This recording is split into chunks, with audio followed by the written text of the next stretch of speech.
The request made to project managers to get empowered to operate and clean the machines was another big provocation, especially for me. Upon completing 2 years of employment in the company, the department manager Natasha Carneal requested me and some newcomers to get empowered to operate all the processing machines within 3 months, in order to be able to help the technicians when they need extra hands for running the trials, and even replace them when they are absent. Amazingly, this request was made during the annual evaluation and it was set as objective for the current year. Why you find this training inappropriate for managers? This objective set for the project managers is a big provocation.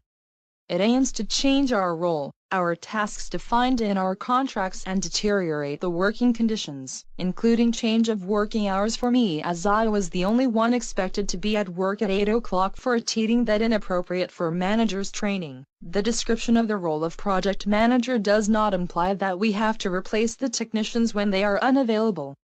My contract states clearly my role. It is unacceptable and illegal that I have been asked as annual objective for my evaluation to work as operator. The machines are run by technicians who use certain softwares and press buttons. During the training at the internal mixer, I was taught which buttons I had to press, and I was even asked to make the cleaning. It is not just demonstration of how a machine works, but an illegal demand to get a certificate for operating and even cleaning the machines upon being assessed by a technician, while I am expected to keep working as project manager implementing all the relevant tasks. You impose me thus to work in 2 posts, while my salary is kept down. No.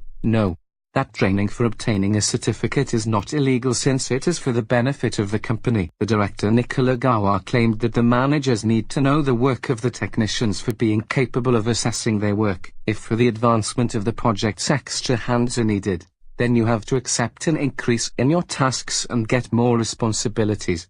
Since it's for the benefit of the company, it's not illegal. Does Mr. Gehua know the office tasks in R&D for being capable of assessing the work of the managers?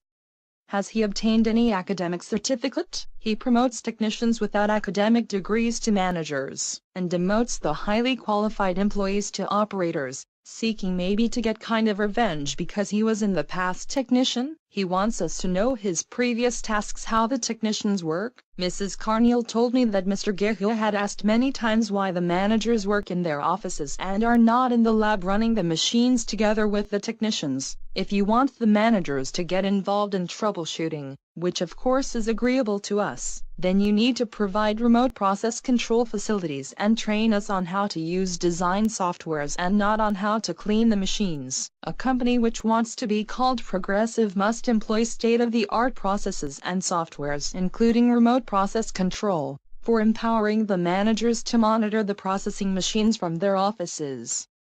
Mr. Gehua had claimed that the only thing we need is a paper and a pen. This is where the innovation is based on.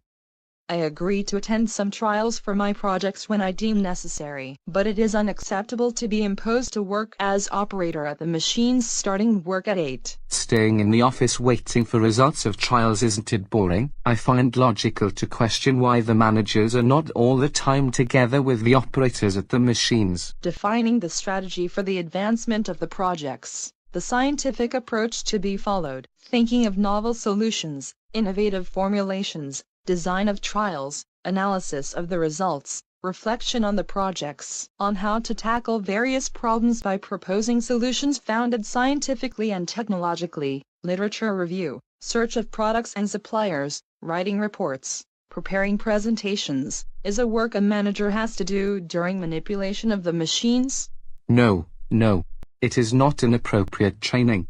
I find it an essential hands-on learning, which aims to maximize the productivity and benefit the company. Mr. Benulid, essential training courses as the one of elastomers which Hutchinson requests to all employees to undertake, including managers and technicians at the beginning of their employment, has not yet been offered to me despite the numerous requests made over the last 2 years. Everything related to the role of manager has been cancelled for me, but any unjustified demotion aiming to weaken my morale has been well fixed. Indeed, I was expected to be at work at 8 o'clock, and Mrs. Carneal accused me wrongly to the director as well as to human resources of refusing attending the training. Indeed, She reported that she forced you to go to work at the machine as you were unwilling to attend the training. You must respect the professional training and honor the commitment for the benefit of the company. This is another exasperating lie. She wrongly accused me of being unwilling to attend the training, and she reported that she obliged me to go to the lab when in reality I was preparing to go to the mixer wearing the protection clothes. I did not refuse to attend any training.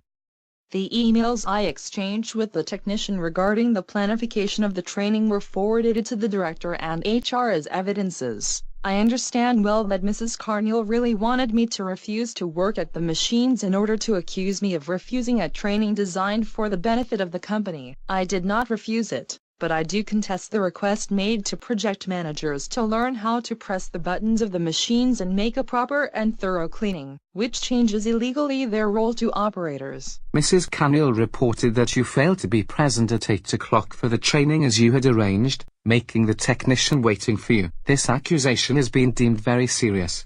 You demonstrated a gross misconduct. First of all, there was no appointment fixed at 8 o'clock.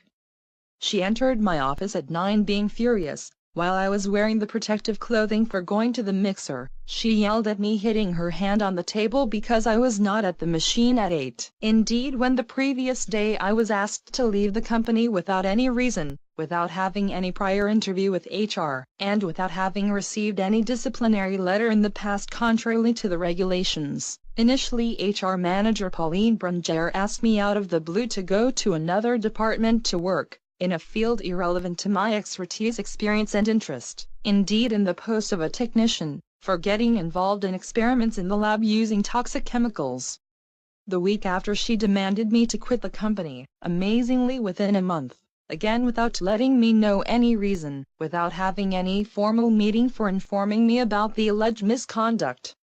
When I told Mrs. Carneal that I went to see earlier in the morning Mrs. Brunger, who had asked me just the previous day to leave the company, Mrs. Carneal replied to me brutally, "You do not need to see her since you saw her yesterday. Pauline communicated to us that you do not quit the department tomorrow. Shall you leave? No. So go and work to the machines, now." She amazingly threatened me that she would report to the director my unacceptable attitude, and indeed, she later reproached me in a nasty email she sent to Mr. Gehu for my unacceptable misconduct.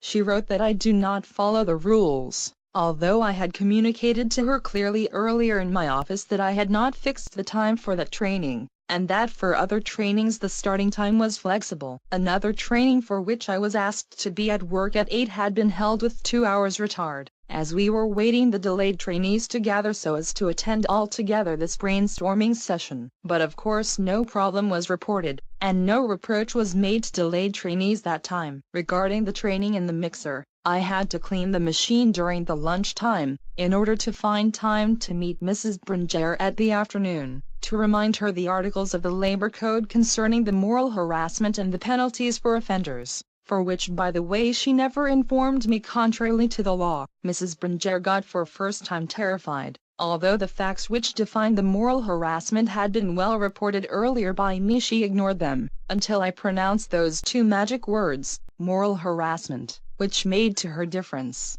No, no. We refuse your moral harassment claims. No. There is no such thing. Everything is for the benefit of the company. So you have to assent to your superiors without question. It is not in your jurisdiction to judge the necessity of a training. If you want to belong to a company, you must do what your boss asks you without question. Just do it. If there is no pain, there is no gain. And you suck ass and train.